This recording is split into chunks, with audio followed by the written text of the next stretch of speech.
Yo, yo, yo, yo, yo, how you guys doing? This is the World Series celebration where my Houston Astros defeated the Philadelphia Phillies 4-1 to win 4-2 World Series victory.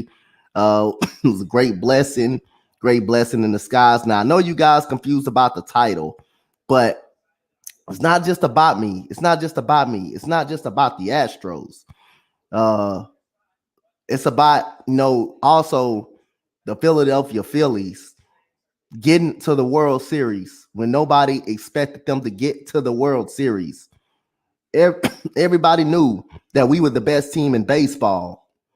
Everybody knew that we had the upper hand in the World Series. But you got to give credit to the Philadelphia Phillies. You got to give credit to Rob Thompson, Bryce Harper, who's the second best player in baseball. And yes, Rob Thompson probably made a mistake last night.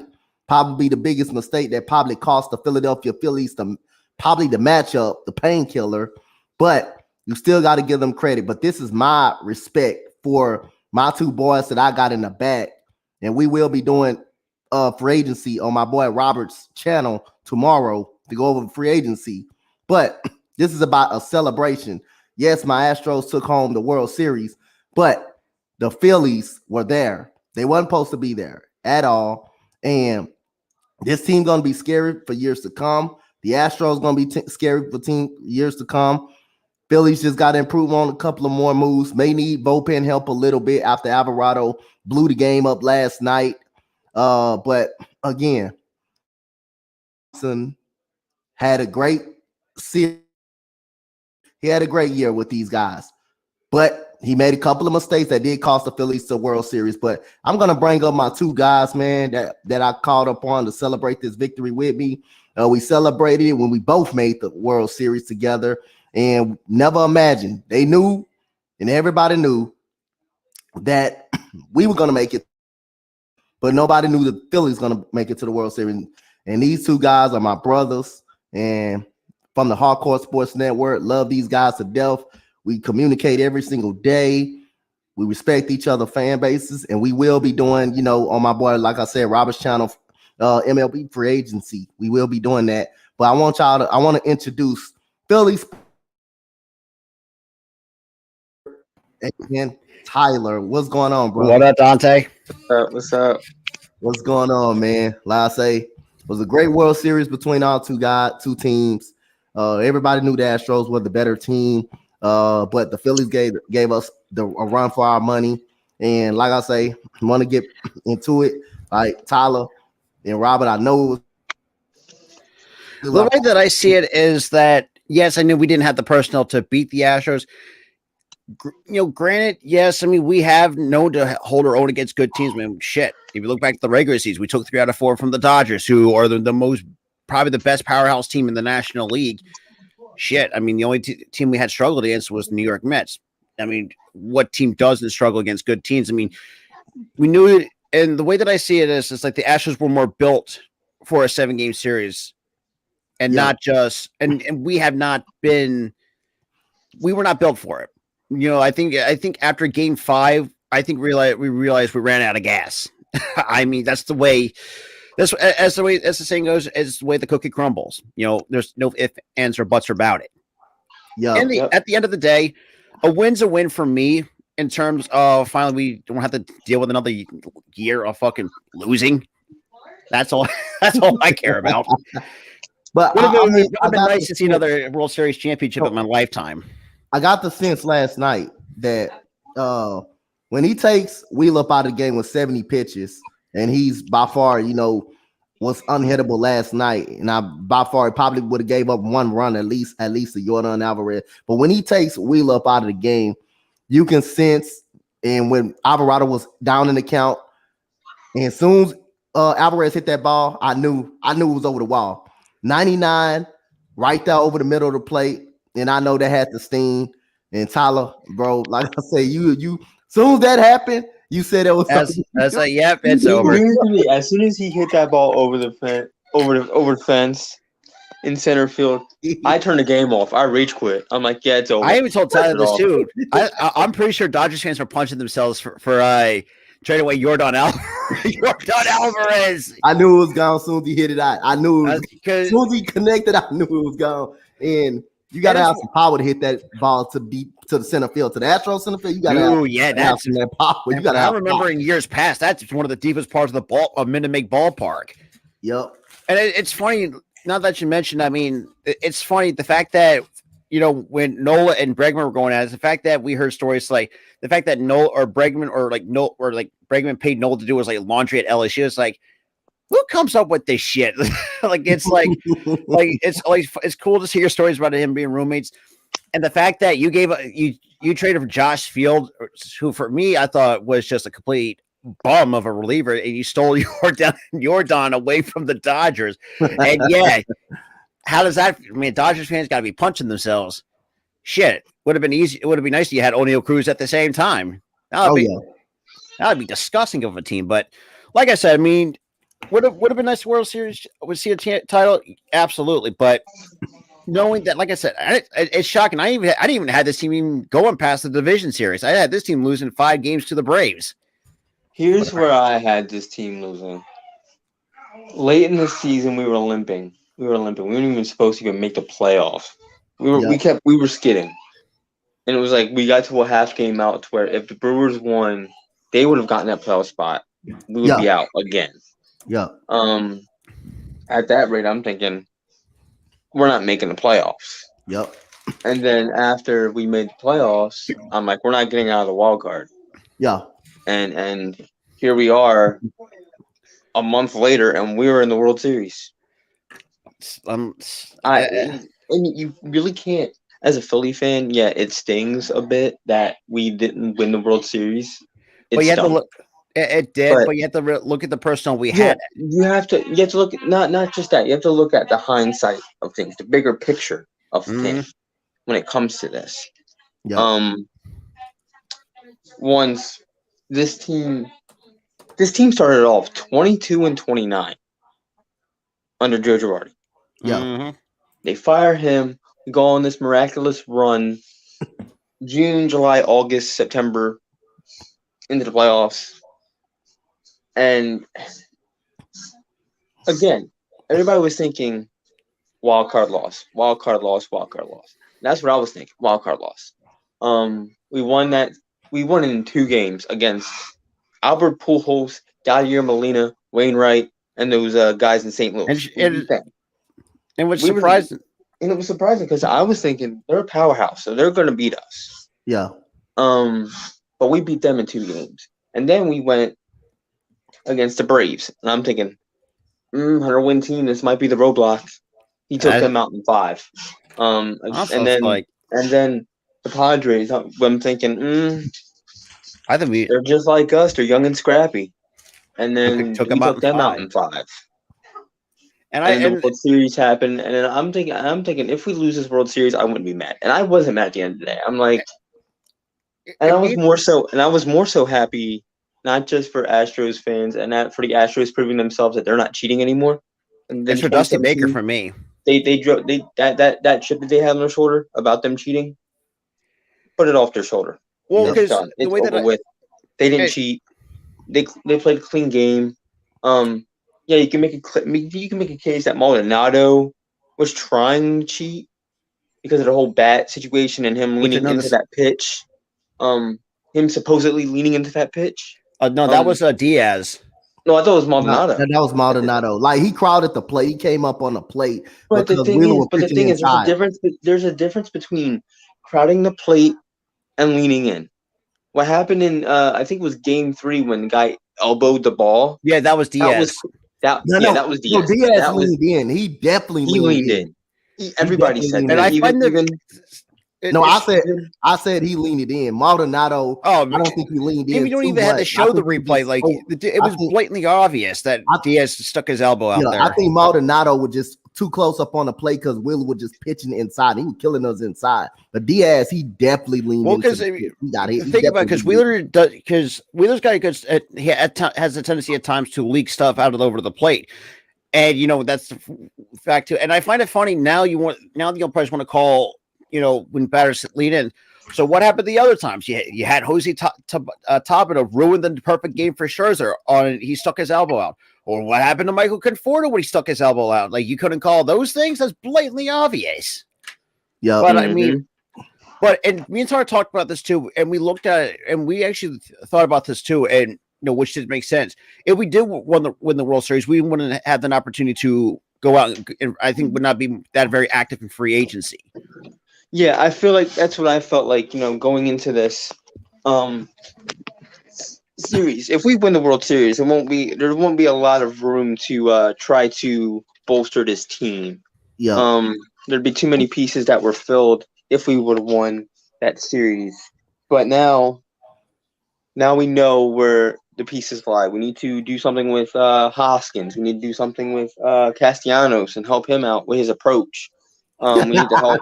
Because his approach to the plate is just trash. Yeah, that's just basic. It's just dog. I know that ball. I agree, and like I said again, I agree with you, Tyler. That ball was like inside, but then again, when you swing at everything over the plate, when you swing at everything off the plate, you don't help yourself, and you're not expecting that to call that strike like that. You're not expecting that when you're just swinging at everything over the plate, off the plate like that. Yep. Mm-hmm. But like I said again, I think like I don't like I'm not gonna say y'all wasn't built to play a 7-game series, but I believe don't y'all believe it was more of the Astros, the best team in baseball you guys were playing. Like if it was the Yankees, I believe y'all would have beat the Yankees. I believe. Oh yeah, I mean that's what we're Yankees. Y'all would have beat them. For a retribution from 2009, you fuckers. We would have taken out the Yankees. Y'all would have beat them. We probably would have took them out in 5.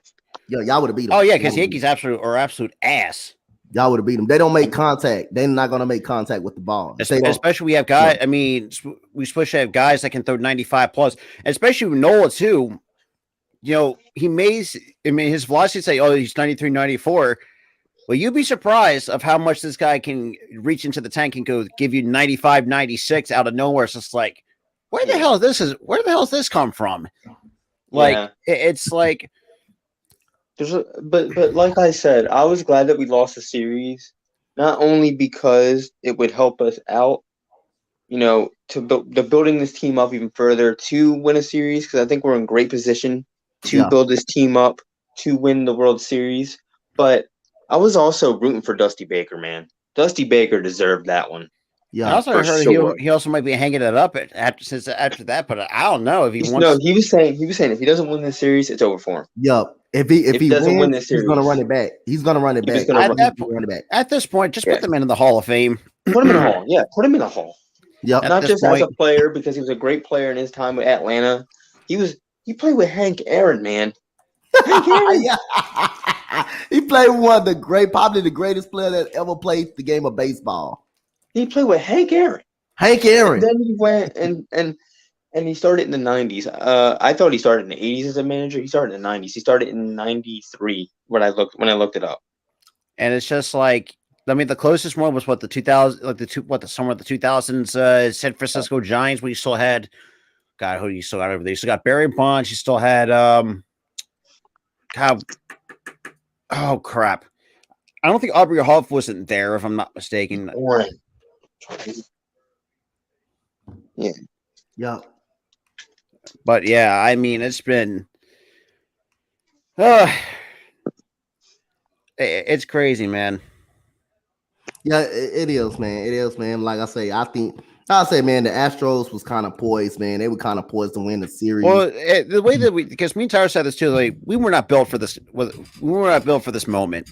We're not built to go 6-7 games like that. That was the thing, because it was obvious that the team got gassed by game 4, game 5.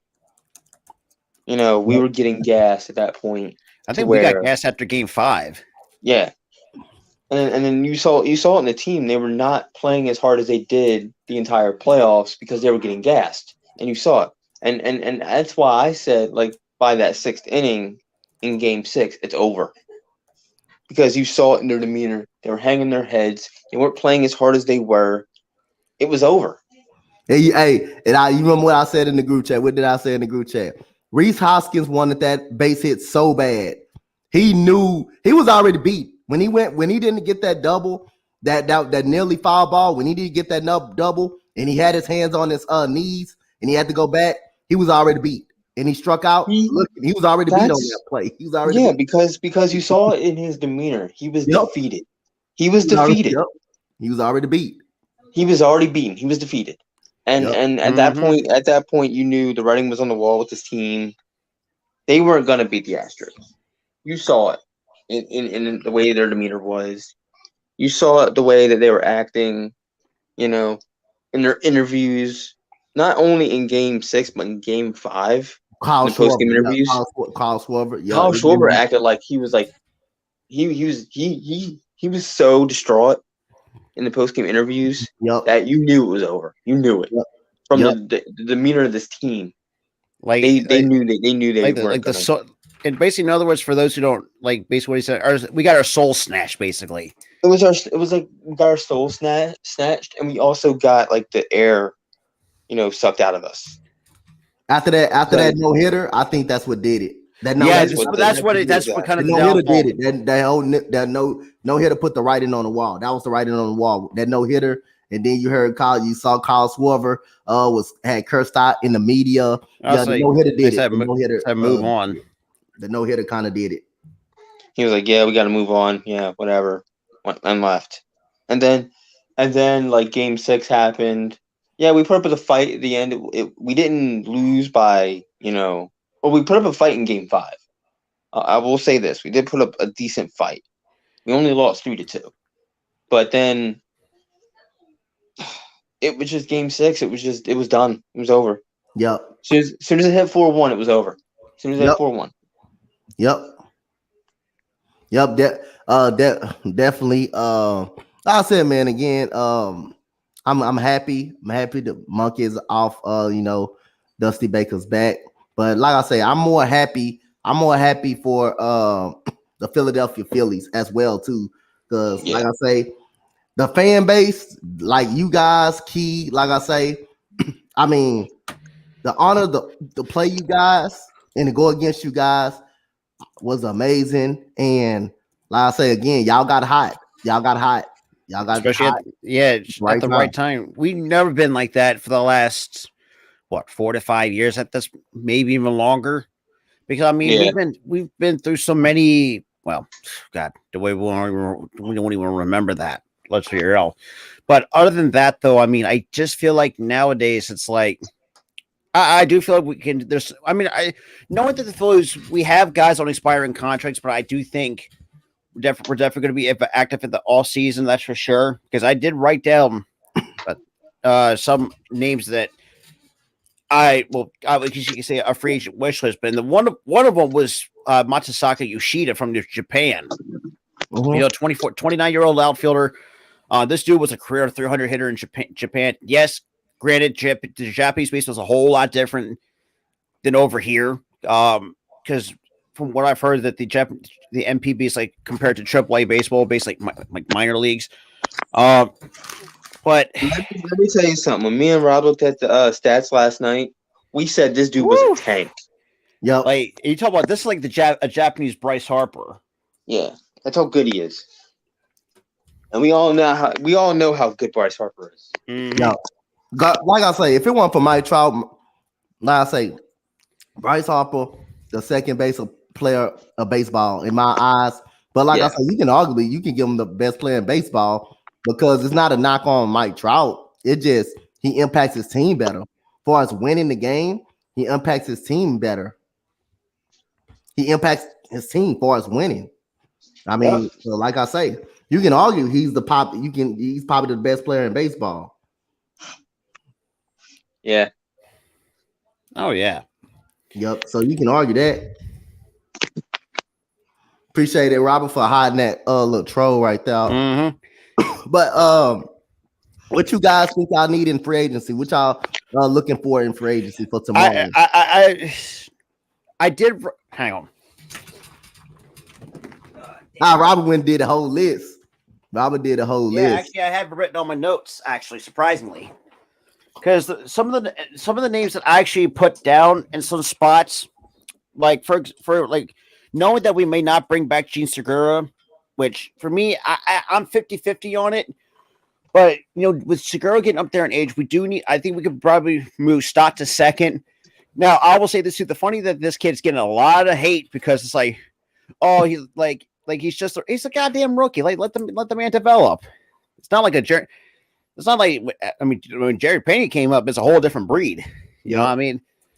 Like the couple names that I thought were very interesting. We might take a shot at either Trey Turner or Sander Bogarts for shortstop. If we do wind up moving Stott to the second, which I think we should, because I think he's more built as a second baseman. But outfield, well, got to take one name off. The outfield, like I said, Yoshida or Jock Peterson, if you want to get on the cheaper side of for outfield, because knowing that we're going to get Harper back and right, I think we can have Schwarber still be the DH. Appreciate it, cool. And then, like I said, Yoshida, I think he could be a good left fielder if we do want to make it a push for him. Yep. But yeah, man. But yeah, I was going to go for Elwin Diaz for closer, but Elwin Diaz I just crossed that off. Like you fuck. I was as soon as we said that, like a day later, he gets re-signed by the Mets. I'm like, no. Well, and rightfully so. I mean, rightfully so. You have to think about the kind of year that Edwin Diaz has had. Yeah, I think he really deserves. I mean, and especially and the way that people were closing out games this year for the Phillies, even in the playoffs. Do we really need a closer? And we have like 5-6 guys who can close. I should just give it to Sir Anthony at that point. Give it to Sir Anthony. Yeah. Yep. Because I think Sir Anthony. But we really have like 5-6 guys who can close. Eflin can close certain games. Yeah. Alvarado's proven he can close certain games. And it's you guys can most certainly close games. Okay. We have a lot of guys in that bullpen that are capable of doing. But I do think we do have. But yeah, I feel like we do need more in that bullpen. We do need a little bit more. I mean, and with the names that me and Tyler talked, and I talked about this too on one of my streams. I did talk about some of the guys that I want to see if we do want to pick them up. Nick Martinez from the Padres, Robert Suarez, Trevor May, and Trevor Rosenthal. Those are the kind of names. Yeah. If you get like team-friendly multi-year deals, I'm okay with that. Because you don't want to really well, then again, Diaz kind of just reset the market for a reliever, especially with the deal that he's got 5 years, $102 million. Mm-hmm. Well, man, that's okay. But yeah, so I mean, but even with starting pitching too, like if we do say, move, because I mean, I would move Syndergaard if he does get resigned to Philly, move him to the bullpen. I was getting to that, because I feel like because we've seen it how he's even though he may not be the same pitcher he was 4 to 5 years ago, but when he came out of the bullpen, he's been very effective out of the bullpen as guy as a starter. Because as a starter, he's only going 4 innings anymore. So put him in the bullpen. It's the same with Eflin. We need some quality starters for that 4-5 spot, that 3-4-5 spot. Because having Nola and Wheeler just as our starters and having 3-4-5 be bullpen games, that's what killed us. Well, yeah. And then the Astros hit Noah both times. That was the difference maker. Well, no, the Astros got to Noah both times, rocking him both times. And I even said, and I said this too with Tyler, is that Noah and Wheeler, they never experienced this kind of baseball, so they were getting gassed. We gave him a pass because of that, because he's never experienced World Series baseball. Mm-hmm. Wheeler's never experienced World Series baseball, But I feel like Wheeler learned to adjust to it fast and not get jittery about it fast because he had a really great start at Game 6. Then they took him out, which I kind of think is a bad move. Yeah, it was a bad move because he earlier in the game he did handle Yordan Alvarez pretty well. Yep. And they took him out and they put Alvarado as boom, bomb, game over. And Yordan Alvarez can hit lefties. He's hit them both this year, righties and lefties. So You Yeah, could hit both. You could hit both guys. You might he can hit both guys. I don't know where Rob Thompson's mindset is. Oh, he's worse with lefties because analytics say he's worse with lefties. Did you not see the playoffs? Did you not see the regular season for this team? Yep. He's both sides of the ball, both pitchers, lefties and righties, very well. Yep. He hit 299 against lefties, and he hit over 300 against a righty. So that should tell you. Look at his splits against the lefties and the righties. They're dang near close. Yep. I think he has. I think he has more. And I also saw that he has more homers against righties than he does lefties. Yep. Yeah. But the problem is he can hit lefties though. He still can hit it.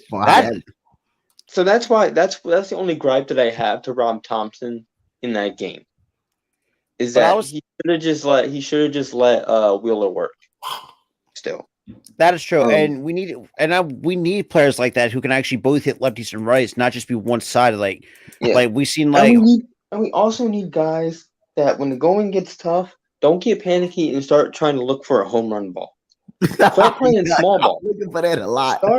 Start playing small ball, and that's the reason why we won most of our series because of that. Yeah, look what happened. We were down 5-0 to the Astros. Game one, we played small ball. Yeah, we hit a bomb here and there.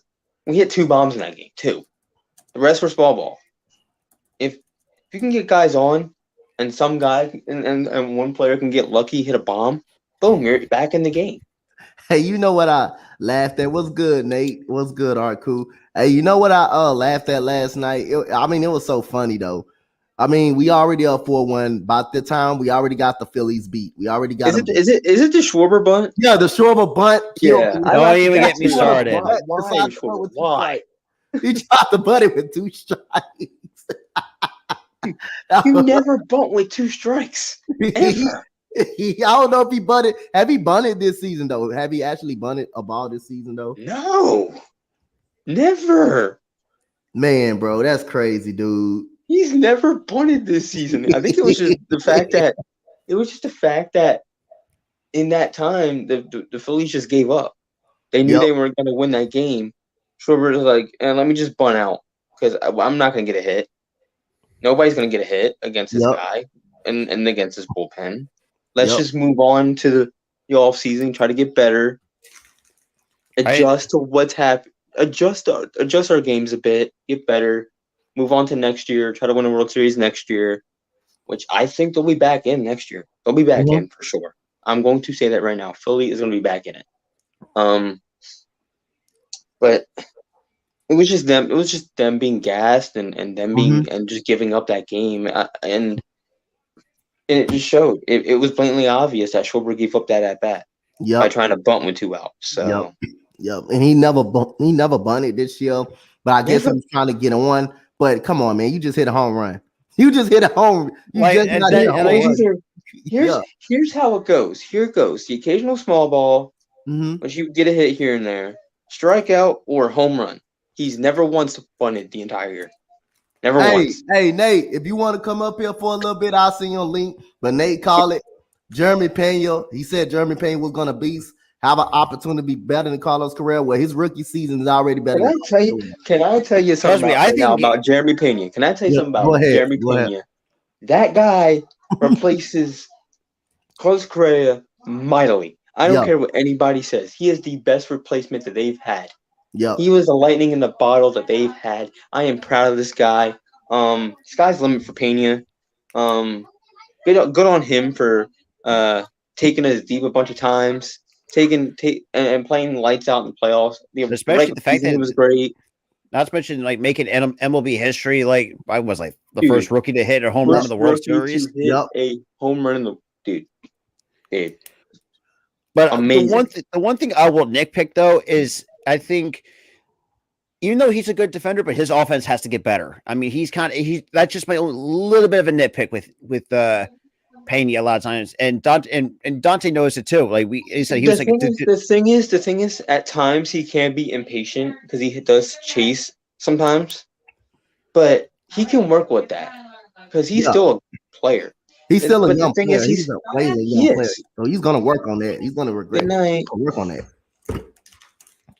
Yeah, he's gonna eventually start making contact a lot more. Like we're in the room waiting for you. Okay, I don't want to see. That's my But man, Jeremy Pena, he has a bright future ahead of him. Happy for the kid for getting his first bomb in the World Series. And obviously deserved that Gold Glove better than. I'm trying to think. Wait, who was I'm trying to think. Dude, the one play he made, I got so mad at Pena for being so good. It was good. It was going to be a blue pit. The guy jumps up, grabs the ball. I'm like, that could have been a hit. He gets that. And there was some other free agents. The man robbed us of a hit. I mean, the good. And I'll say this too. I got to introduce someone else backstage before Robert get his point out there. We already know he's a Yankee fan. When against him, and he's smiling. Oh, you know what's Dante, don't you dare! And guess what? You're about to dog him, aren't you? I know he's tired of his Astros beating, the Yankees. And look, he can put his hat on. He got my boy. Guess who didn't get swept? He gonna rub it in their face, huh? He said, "Guess who gets swept?" Guess who at least won 2 games? It's funny looking back on this. Man, Kyle Tucker sometimes he needs to know when to keep his mouth shut at times, because at times it can come.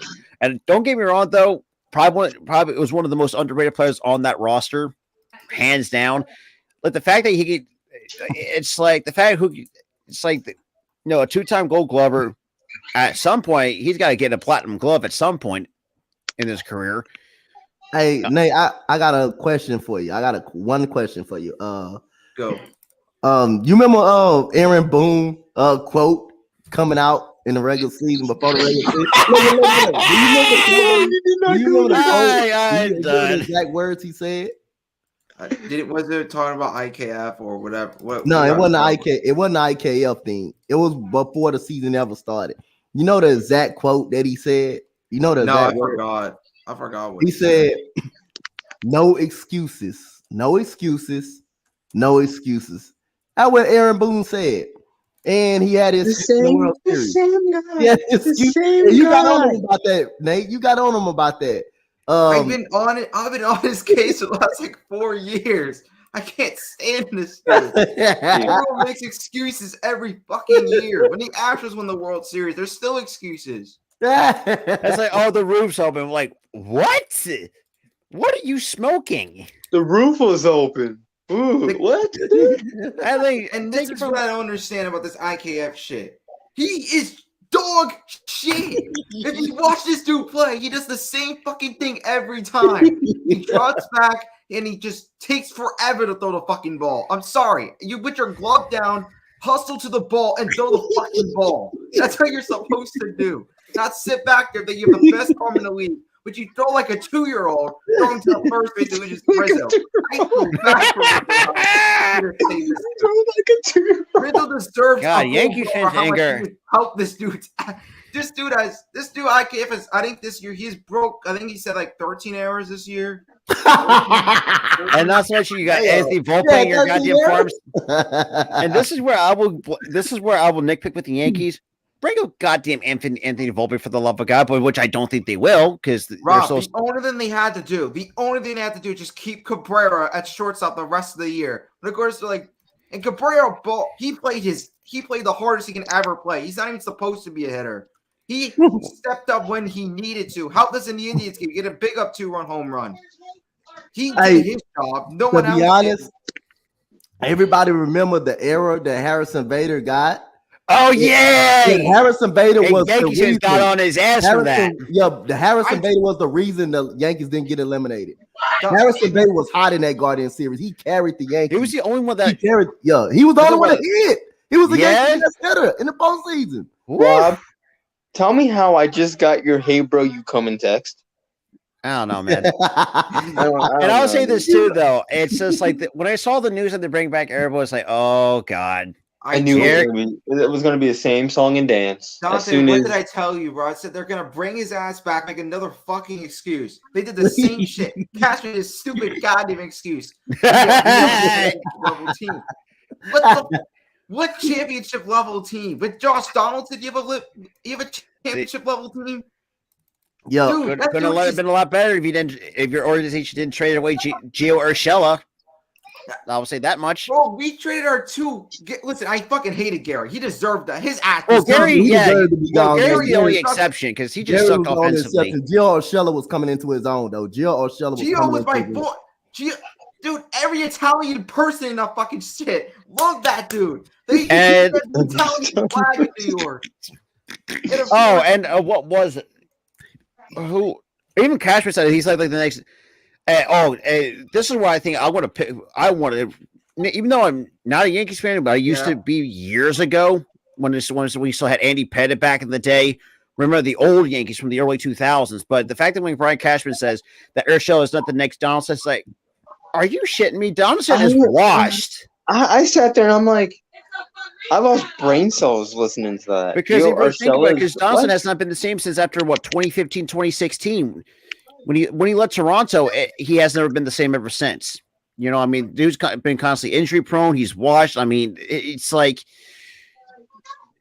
this is why I think this is why the Yankees are going to be stuck back for years if they don't start to break.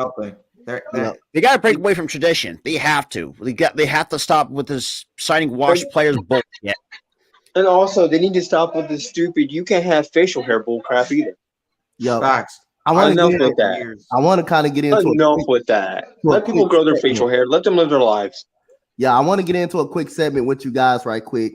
I don't know if you guys looked at your roster and see who's on free agency, but I know we have 12. Actually, that's a very good point. I know. We have Segura is going to be in free agency. Hang on, I'm actually going to pull up Spot Track on my other computer. Right, so I want you and Tyler to go, and I want y'all to tell me who y'all think y'all gonna keep, y'all will let go, and then Nate will go next as a Yankee fan. So starting with y'all two, one at a time. I want y'all to tell me who y'all will let go and who y'all should keep, and who y'all should really target it tomorrow in the free agency. Yeah, thank you.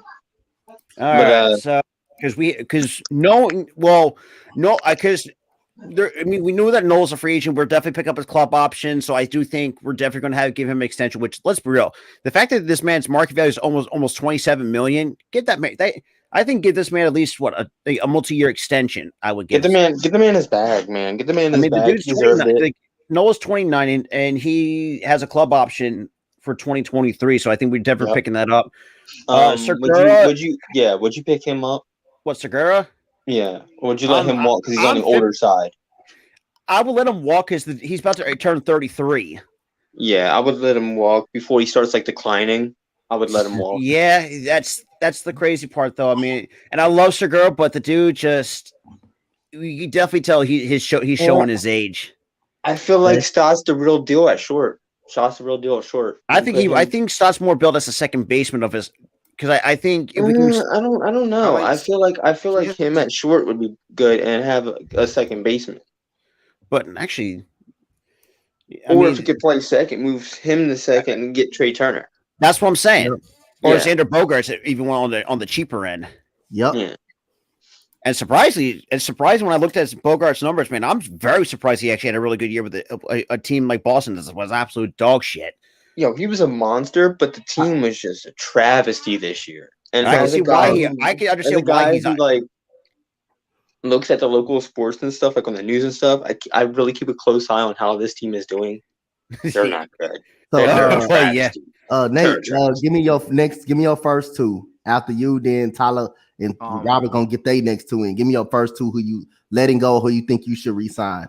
I'm letting go Aaron Trash Hicks. He's gone. He's gone.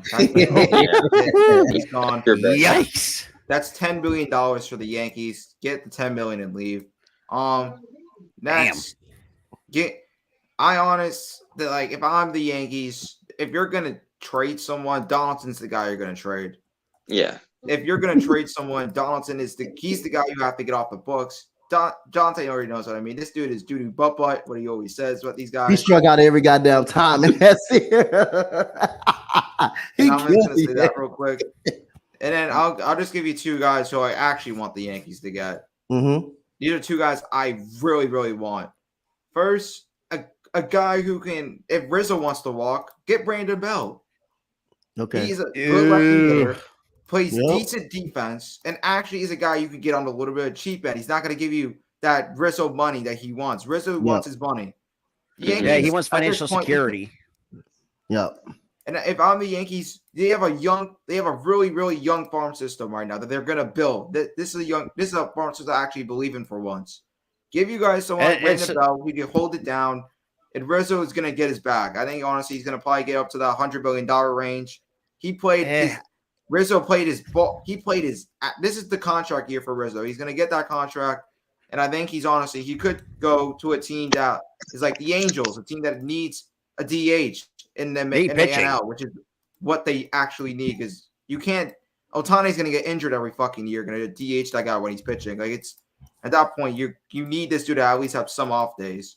Yeah. So I think a guy like Belt will be a good option, and everyone knows. I think honestly, Carlos Rodon will be the Yankees' best option. They're going for a number 2. Okay. We finally can get another lefty with Cortez, which makes the 5 much better because Sevy looked really, really impressive in my opinion in the playoffs. Sevy looked really well. Cortez is going to get more better than after this season. Cole is trash, which say that he can't pitch for shit. And then y'all overpay for him. And then we have a young guy, Luis Gil, which is a guy who I've been really high on. He had Tommy John this year. He's gonna be when he's healthy again, lights out. Debbie Garcia, my guy who hasn't done shit. And then we have a decent lot of guys, but I think the Yankees, they can get someone like Rodon, a starting pitcher is what we definitely need, but that's just me being on my Yankee shit because we can't pitch for shit. Yeah. Right. So Robin and Tyler, y'all go ahead and go give me y'all next couple of guys. Who would you first thing that I would like to handle would have to be the pitching side. So who would you want to be picking up for their 3, 4, and 5? Rob? I would say, Carlos Rodon's another guy I want to push for. Same with Tyler Anderson. If he can get to 2 lefties, it's 3 and 4. Anderson's really good. And I think, and maybe have Dylan Bundy as the 5 because I mean he could be a solid 5. Because those are the guys I would like, not just the pitching side, but also to the outfield help. If we do have put Schwarber back in DH, like I said, Masataka Yoshida, I want to try to push for him. We could use an extra left-handed bat in this lineup, and definitely and probably another best outfielder that we need, especially in left. I mean, the fact Brandon Marsh had a really good season, and we're going to get Harper back fully healthy. Why not push for a Japanese superstar in Masataka Yoshida, who's a career 300 hitter, has really just elite video game power numbers. But even at first base too, I would not mind taking a chance on a guy like Jose Abreu. Yes, he's on the older end, but me and Tyler talked about this too. You can get him on the cheaper end, like say maybe like a 1 or 2 year deal, maybe 3 on a team friendly 3-year deal. Because I think we saw it in the numbers, like the fact that he could still hit 300 at 35. Yes, the power just was a little bit down, but you guys need a contact. You guys definitely need a contact hitter. And the one guy I had actually written on my notes was Andrew Benintendi. Was another guy. Hey, I was hoping I think the Astros, they got a club option on Trey Mancini. Do you want to know how I know we won the game? We was gonna win the game. Something good was gonna happen when he finally got a goddamn hit last night. When he finally got as soon as he got a hit, you wrote in the group chat in all caps. Finally. I knew something Tyler was gonna go good. I knew something was gonna go good when he got a hit last night. So finally got a damn hit. It's crazy enough to really see how much this guy struggled since leaving Baltimore after kicked the crap out of Cole. He had a fine regular season though. He had a fine regular season, but the playoffs, I think that's the same thing. That's the same thing with us for Castellanos. He had a really good Rob. He did have a really good regular season until he got hurt. Could have been a lot better because he batted like 260. That's really good. I mean, in hindsight. But you're making it seem like he did bad. But the thing. Or as soon as he came back from the oblique, is kind of frustrating. The oblique, he kind of struggled a little bit. Mm-hmm. But then in the playoffs, he got some timely hits in, and in the World Series, he did next to nothing. Nothing. He did nothing. Guys, he's like a live action stormtrooper cannot hit on the broadside of a barn. Hey, so is he a free agent? Are y'all bringing him back? Y'all think y'all should bring For him back? here, he's tied with us for 4 years. For the next 3 years. Oh, I forgot. Unfortunately. Hey, Unfortunately, he's good. Y'all forgot an interesting arm though that's gonna be out there. Y'all know Verlander is a free agent, right? He is, but dude, I'm going to say this right now. Here's the thing. Hold on. I'm going to say this right now. Him and K Dutton both embody Philly. The way they reacted to Philly fans and the way they were just joking around with the whole flip me off, I flip you off type of joke that we usually do here in the area. Yeah. I want them in Philly. But it's too high of a price point. Well, hold it down for me. I got somebody knocking on my door. I mean, Verlander though, he's when it comes to the starting pitching market, DeGrom's pretty much is leading that with almost a $42 million annual market value for the starting pitching. Yeah, it's too high of a price point.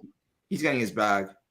Yeah, he's gonna get his bag, and it's probably gonna be a re-signing by the Astros.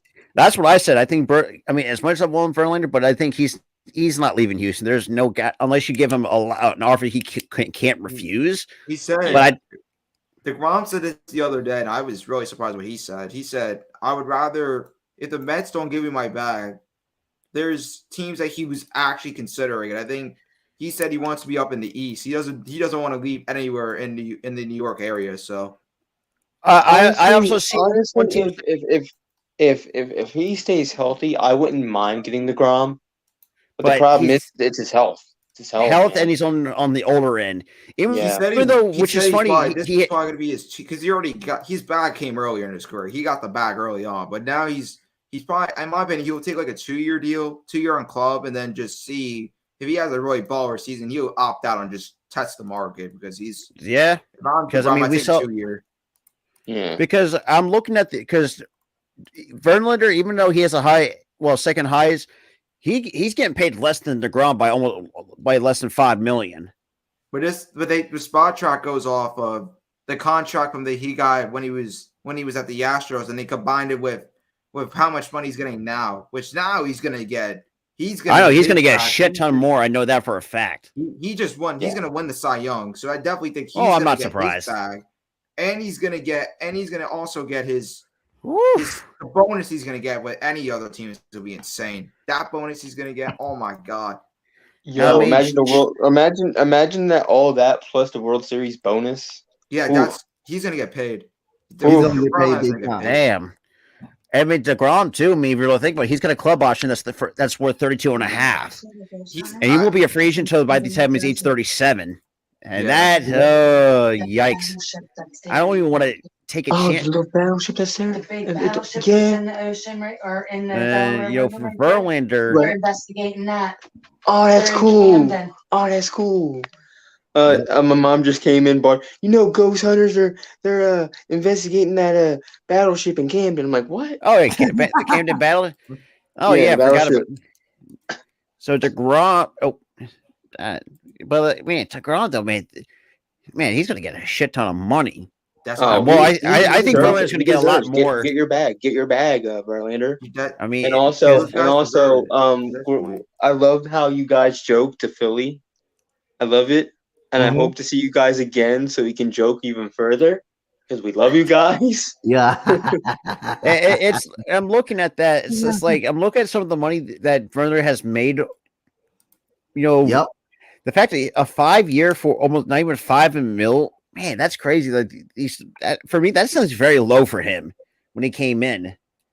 Yeah, but looking at that 2-year, $66 million, I think he deserved every single penny of that.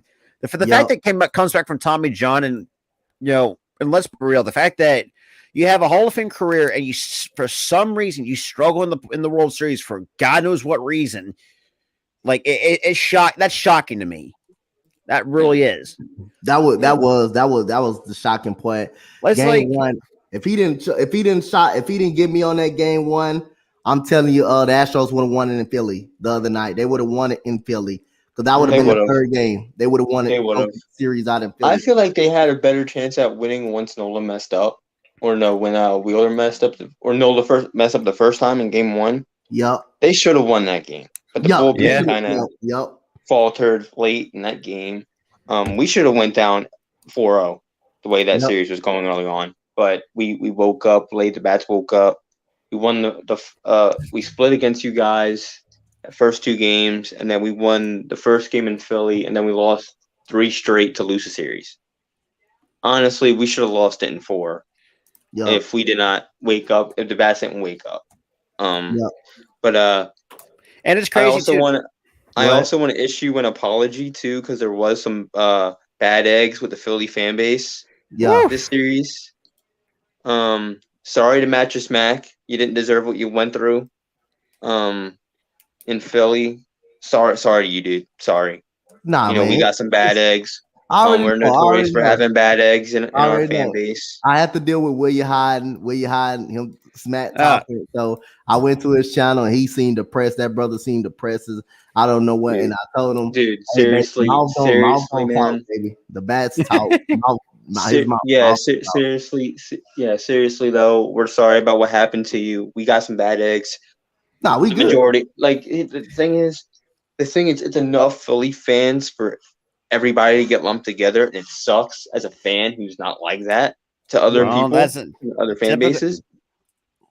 And we say this all the time. I don't like a lot of Yankees fans. Like I have respect for Nate. I have respect for Ash. I have respect. Yeah, not every Yankee fan is an a-hole. Not every Philly fan's an a-hole, but it's the majority of those fan bases that lump everybody together. Yeah. It sucks. But yet, they're more fan driven than anything else. They don't understand. Like when you say a fact, they just think it's just their team fact, not just the overall player fact. Mm-hmm. I mean, take it from us, man. Shit, we get been hit by national sports media all the goddamn time. Dude, like all the time, we're getting harped on. Oh, all they do is throw snowballs. Wait, these remind us about snowballs at Santa Claus or all this stupid shit. It happened in 1960 or something. I was dying laughing at that shit. I was like, shout out to Key in the building. Key came in the chat. Can I and also, but you know what had me laughing?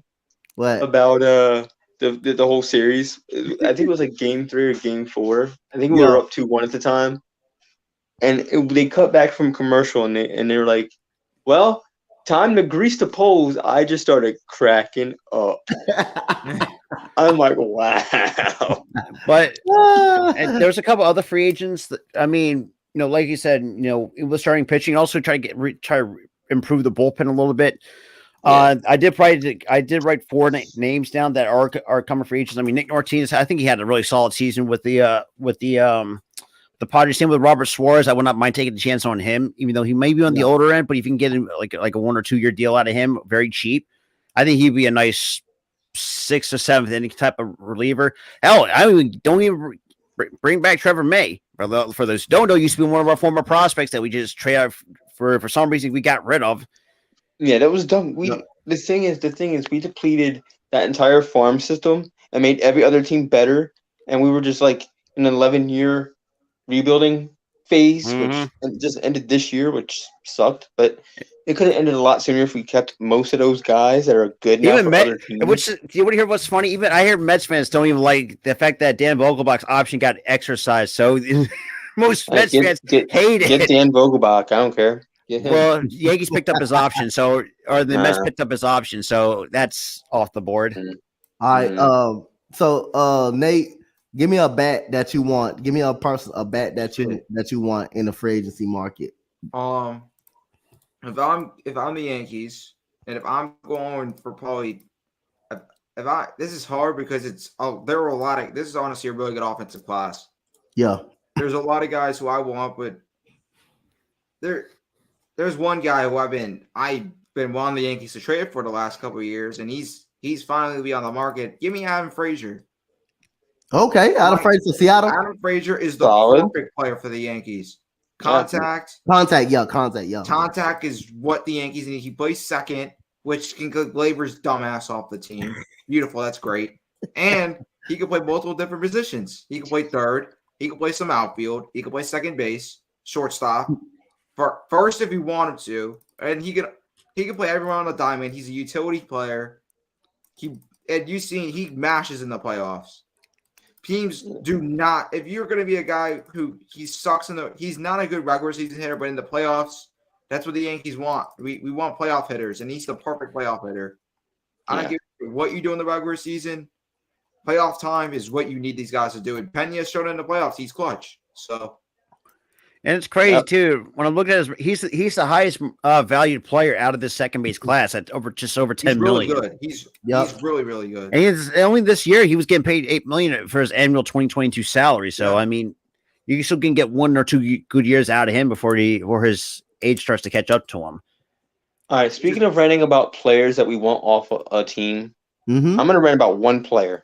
Oh, and Rob knows who I'm going. Oh yeah, exactly. That's Rhys Hoskins, better than anybody. We've dealt with this for 7 years. 7 years, and it hurts even more in the playoffs. The dude just cannot fucking hit, or can't. It's not that he can't hit. The guy can't play first period.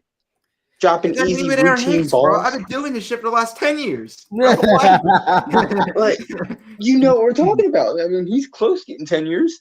He's at like 7. Man, he only had one good. He had one good year. Mate, well, I tell you, last night I had so much fun, and me and Tyler and Key and Robert group chat. It was so much fun. You know what? As soon as he hit the ball down the left field line, and he knew it went foul, and he put his hands on his knees. He was already beat at that point. He already knew he was already. He knew it. And you know what happened? The next pitch, he struck out looking. Yeah, he was already beat after that. He was already beat after that. He didn't even try. He didn't even try. He just looked at the pitch and walked off. This is what I hate about most MLB players now. I'm looking at Rhys's contract. MLB players right now have no confidence when they're up to the plate in the World Series.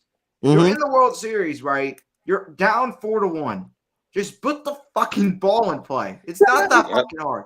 Hit the ball, run down the first baseline. If you can't run, I'm sorry, don't play baseball. It's simple. You run. You don't. I hate when players jog. Dante knows I hate that too. I do. And trust me. And speaking of that, there was a couple of memories that I actually brought that I still remember.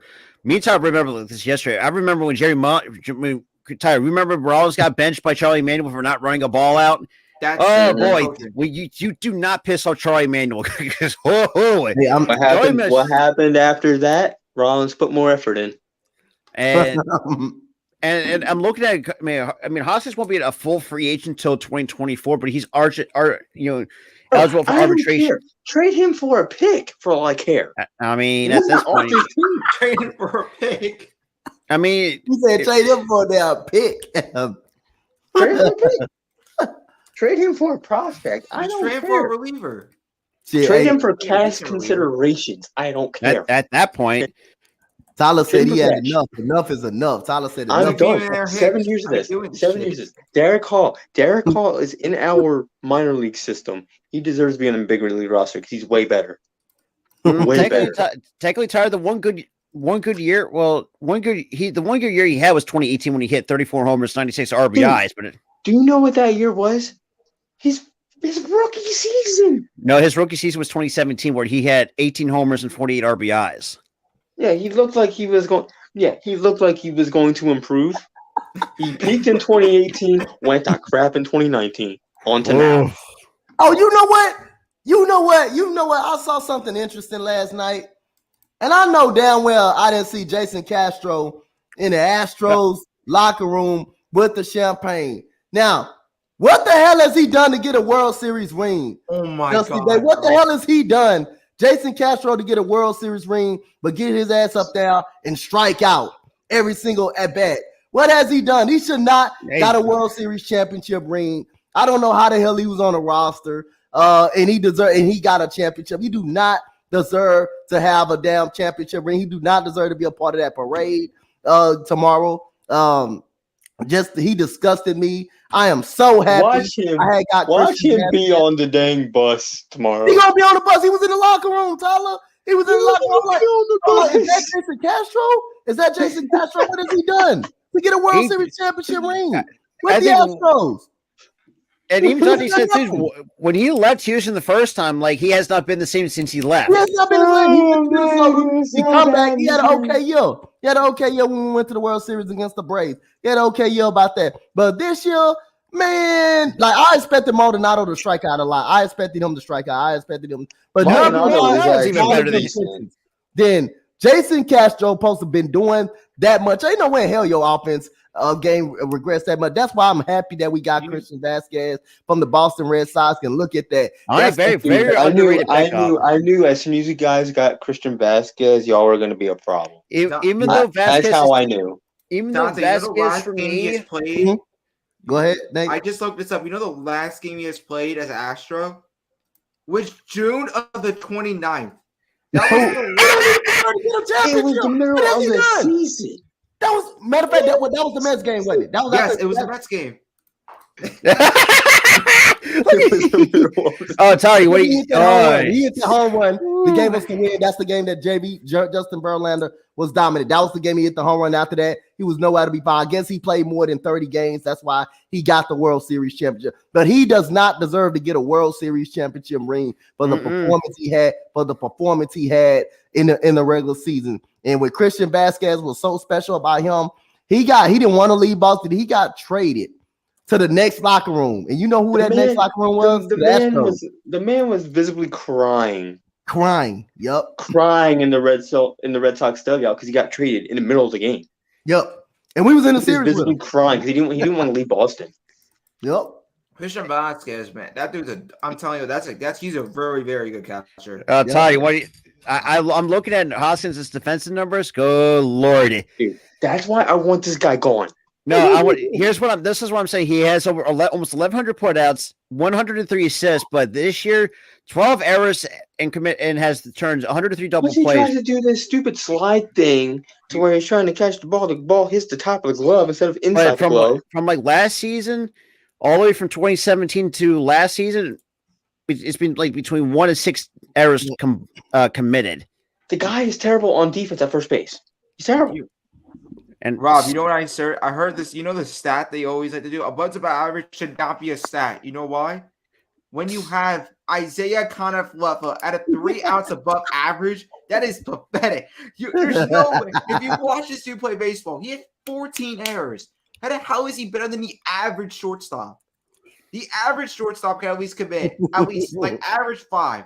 If you're a very good shortstop, you should, for a season long, you should only commit like 6 to 7 realistically. Because if you just are perfect, you're a fucking perfect shortstop. There's no way in hell you're not committing at least 1 or 2 errors a game.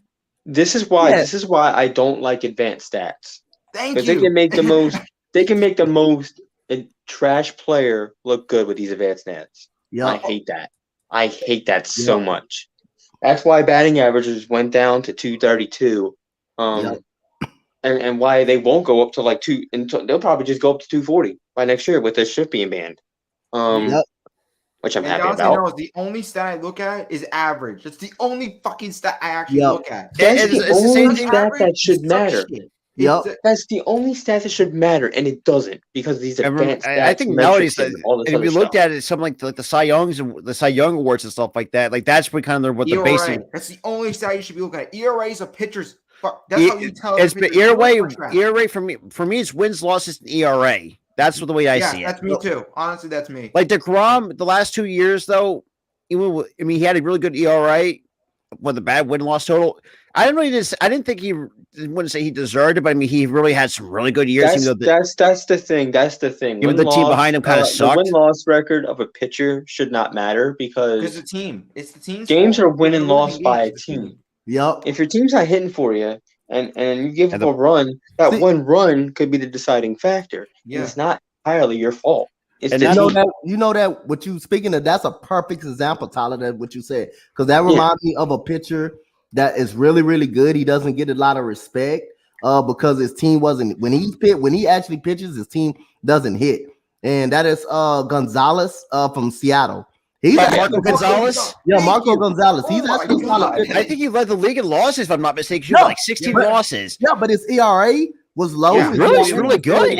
And he was really good. They just didn't score runs. Like I'm scratched my head. It's like, how does that make sense? But with these players with these win-loss ratio, when they look at that, if you're looking at face value, like all these analysts look at face value, and it's very obvious that they look at face value. They look at these pitchers, they overlook these pitchers that have these bad win-loss ratios. They don't look at ERA. They don't look at how many strikeouts this guy has over hits. whip should be a stat that you should look at honestly, because that's how much they walk, and that's how much they give up on base on balls, which is walks. You don't. If you don't want a guy who walks every fucking hitter on the planet. If you need to look at their. Sorry, I don't want him, bro. Yeah, they need to look at right. They need to look at the. He got an interesting question for us, for you guys, right there. They go like I say. The thing is, the reason why the DH was implemented into the NL is that fans that are of the NL fan bases. Yep. We just hate pitchers being easy outs. Pitchers are easy outs, and it's also not fair because the AL has a better advantage because they have a DH and we didn't. Yep. Well, and a lot of people, and you have to realize this too. The AL has done that. AL has been a long tradition of using the designated hitter since the Earl. Oh God, I don't even know when they implemented it. Since the implementation of the AL and NL. And I also make the arguments too. I mean, we saw when Jacob deGrom handled the bat. What happens? He had a shoulder issue. He had back issues. It's like pitchers are getting hurt. Swinging the bat, and then they run it down the line, tearing the groin or something. And take it from us. When we had Charlie Morton run down the line, what happened? He tore his hamstring. You know what happened? Then we traded him. To Atlanta, and then he's dominant in Atlanta, which sucks. Example. This is the Yankee example. Masahiro Tanaka. When he ran down the line, he's never been there. And I miss Tanaka was one of the. Tanaka was a beast. Yankees, bro. I love Tanaka was a Tanaka beast. was amazing. Had two made. Tanaka was a beast when he was with the Yankees, man. Playoff Tanaka, no one can. I'm telling you, but anyone in the league, you cannot. I would be Yordan versus Tanaka. Tanaka will probably strike him out of the 7 times. I'll say 3. I'll say 3 out of 7, honestly. Yeah, literally, if you see Tanaka will beat him at least 7 times. 3 out of 7. If you're a team and you're saying and if you're a fan and you're watching baseball in that time frame and you see that Tanaka's pitching, 9 times out of 10 you're saying, well, the Yankees are going to win. Because of Tanaka. He was the Yankees' ace at one point. But the organization ruined him. And he was the first Japanese pitcher to be a consistent Yankee for the next 10 years. He was the first ever Japanese pitcher to get a 10-year career. That is unbelievable. Wow, I forgot it. Unbelievable. I think the most underrated Japanese player the Yankees had was Hideki Matsui during his later years. And I remember it's yesterday. Hideki Matsui was a beast. It's just like there's we've seen guys at the later stage of this career, like some of them just do not do well, but Hideki Matsui, from what I remember, just for some reason was just Mr. Consistent in his later years, which is shocking to say. Those two players are the 2 players that I do remember that they're not really talked about as much as a guy like Aaron Judge or Derek Jeter or an A-Rod. They're not talked about as much as those guys because outside of New York. Yeah, because they tend to forget about them. The Japanese, when Japanese players are coming over, man, they had some really good players over the years that came over, and like I said, Tanaka, Matsui, Ichiro Suzuki, Hideo Nomo, even though that was before my time. And I'm showing how Nomo was a beast, bro. His prime years, though, which I never got a chance to see. I was born in '97, so I'm still behind on that. I look at highlights from the '90s teams, out of boredom, and I saw Nomo. He was a beast. The one guy I feel like is super criminally underrated, and that's Daisuke Matsuzaka. And a lot of Boston Red Sox fans should know his name better than anybody. Good Lord, that dude was disgusting in his prime. Yo, he was. I'm sorry, 94 to 95 with a split. Oh, that is unfair. That split was nasty. So we know what you call it got his money today. But he said that's the new record for relievers in that market. Oh my, that money he's making. He deserved. It's well deserved. Yep. I really looked at it. The fact that he won't be a free agent until he's 28 now, going to 29. He won't be gets a 5-year. Don't even ask me to fucking do math. I hate math. God damn it! I hate math so I failed goddamn that much. math in high school, so don't worry. Me too. Yeah, it is worth it. The fact that he gets a full trade clause, I think an opt out and the 6-year club option. 3. So basically, they're saying that he's probably to opt out in 2024. So basically, 2 years. If you're going to basically by the time he's 30, and they said he has 2. Basically, they said this is the first ever 2 opt out. He is the player and the team lockout. He is basically that is true, and it's crazy too. This season, though, I think this is a better season than he had when he had that 50 save in Seattle. And Seattle, y'all done fucked up because y'all fucked up tremendously. Like, how the hell did you let this man walk for Robinson Cano? For the love of God, like, what sense is that? Well, actually, no. Wait a minute. Cano actually went to Cano. No, I'm trying to think. Cano was in Cano. I'm trying to think. Oh, wait a minute. No, that's the wrong trade. That was the wrong trade. It was Edwin Diaz, Cano for Kalanick and some other guys. Kalanick just did not look like he's ready.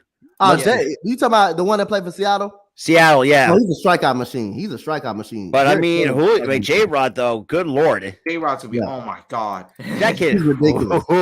I think I can see that. I think that's gonna be a close MVP race by the time when see Judge and Ohtani's careers might be on the back end, because good lord, that's a hard one to really pick. I'm telling you, bro, he may win the MVP next season. He has J-Rod? He may, honestly. I'm going to give my vote to Jeremy Pena. I can. It's hard to keep your eyes off Jeremy Pena. Yeah, I mean, it's crazy enough. I mean, the fact he's much better than Carlos Correa, which is Dante. You know what I think they should do, honestly? If on baseball, they should have an American League MVP and a National League MVP. They do.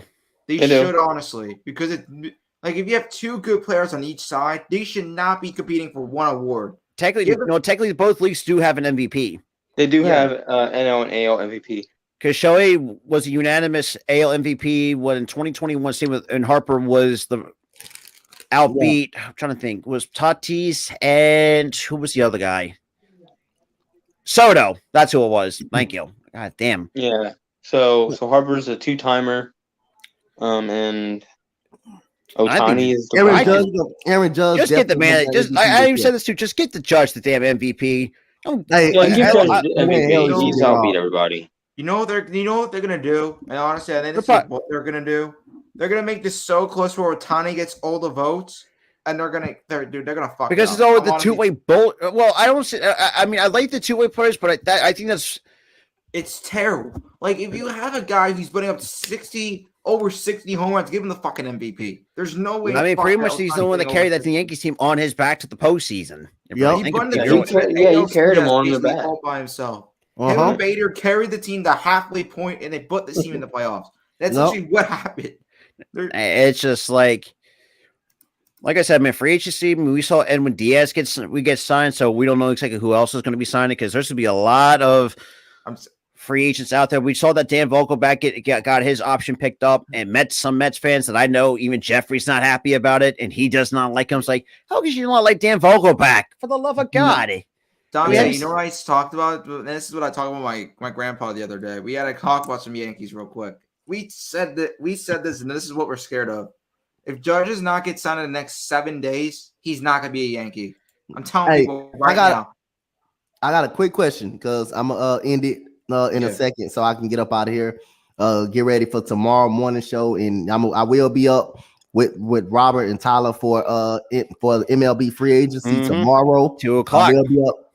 That's 1:00 my time. I will be up there with them and going over the news. So it's a tough question. Outside of a hitter named Aaron Judge, we're not gonna bring Aaron Judge because we know he's getting the most money. You know he's gonna get the most money out of everybody in the free agency. He's gonna get paid. Yep. Give me another player that you think that's gonna get money, that's gonna get paid. Outside of Aaron Judge, not name Aaron Judge. He cannot be named Aaron Judge. Trey Turner. I'm talking about Trey Turner's gonna get paid. I think Trey Turner's gonna get the bag as well. I mean, for a guy that's trying to think. I mean, Trey Turner's. I think Dansby's gonna get paid. honestly, Dansby's going to get paid. I think he's going to get paid, but I think the Braves are going to find a way to undercut him. That's why, because the Braves and that's what they have done with most of the young players. They know how to like underpay their young players, but for some reason they have their player young like Acuna doesn't have a problem with it, and we saw that he gave a Strider as well. Yeah. But then again, though, I mean, I wouldn't mind. I mean, you still got a good 3-4 years out of Dansby if he stays healthy. I mean, I wouldn't mind anybody giving him the bag because I mean he had a really good year last year. I mean, but knowing that the fact that the Braves fell short of expectations. If I'm Dansby Swanson, I mean, do you really? Well, I mean, I think he's definitely going to go back, but I don't know. Like I hate when because money talks, man. These are when these shortstops get paid. Money can talk because. This is probably be his last big contract because he's in his late 20s. These guys do not get paid when they're in 35. So there's no way now you're getting paid at the age of 35. Unless you're not Justin Verlander, who's 39 and is consistently good each and every year. That's a pitcher. Hitters stop their fucking hitting when they're at like the age 34 and above. It happens. These guys. I've seen hitters decline at the age of 32. I mean, we've seen Segura finally show his age. He has really not been the same the last couple. Well. Not the last couple of years. I mean, his age starting to come around. Yuli Gurriel the same way. Yuli's done. Gurriel's almost fucking 40. I don't even know how the hell. Good Lord. Yep. He's pretty much. And Brandon Belt hasn't been the same the last couple of years because the dude just can't stay healthy. I mean, Bogarts. I mean, like I said, you can get like at least Bogarts is going to be. He's at the. I think Bogarts is going to get a bag. Yeah, I have a gut feeling he's going to get a bag for when it comes to the shortstop class. Yeah, just because I mean, he's actually pretty good. Pretty good shortstop class. You got Brandon Crawford, who used to be solid, who's getting up there. His offense though has been kind of taking a hit. His offense declined. I mean, same with Justin Turner. Well, Justin Turner's defense has kind of declined, but his offense is always good, man. I think just use Justin Turner as a DH at this point of his career. That's what I would do. Yeah. Hey, that is tough because man, there's so many guys that can actually. That's why I say outside of Aaron Judge, it's like a small sample size. So that's the crazy part, though. Yeah. So this brings me to my last question before we go ahead and end it. Aaron Judge. Now, you said Nate, if he's not signed by the next 7 days, you think he's gonna walk? Yeah, he's gone. 100%. I think he's gonna walk. I agree. And who? Give me a team. Who y'all think he could go? I think he's going to go to San Francisco. For me, I would go. I think it's the Giants. My gut's going to San Francisco because he is from the Bay Area, which does make sense. He grew up, and he said it. Giants, Angels. I think it's be the. I don't see him going to the Angels. Dodgers, though, I would not. I would.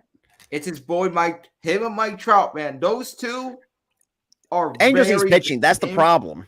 Him and Ohtani have been talking. They are really good friends. Ohtani was why the Yankees even want him because of Aaron Judge. Aaron Judge actually told him to call him and try to make him a Yankee. He is close with most of those guys over there. Aaron Judge has a lot of good friends around the league. He can definitely want to say, you know what, I'll take a pay cut to play with a team that actually can give me a chance to be a 4 or 5 batter who I can drive in runs, who I can get a decent amount of pay. Maybe for a little bit more years so I can test another free agency market at the age like 34, 35. And it's a good, if I'm Aaron Judge, you want to win you want to win their title. The Angels they're right, in my opinion, they get a star man, they're right there. They're right there. If they get a guy like Aaron Judge, that they're going to be compete. They're going to compete. Like the two teams I would think he will go to is the Giants and the Dodgers. Because the Dodgers know how to spend a shit ton of money.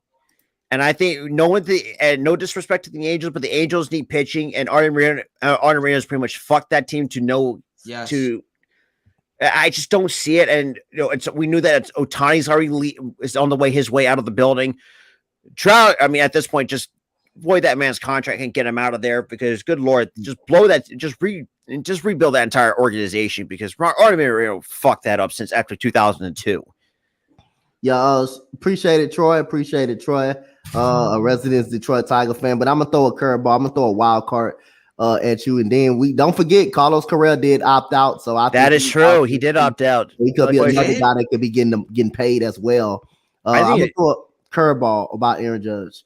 It's a wild card team, but the Giants, they said they're gonna try to outbid the Yankees. They said they're being confident they may outbid the Yankees. So I'm gonna throw another surprise team. I'm gonna throw St. Louis. I'm gonna throw Cardinals up and down for Aaron Judge. I'm gonna throw the Cardinals up and down for a possibility. Interesting. You know what? I think there's another team out there.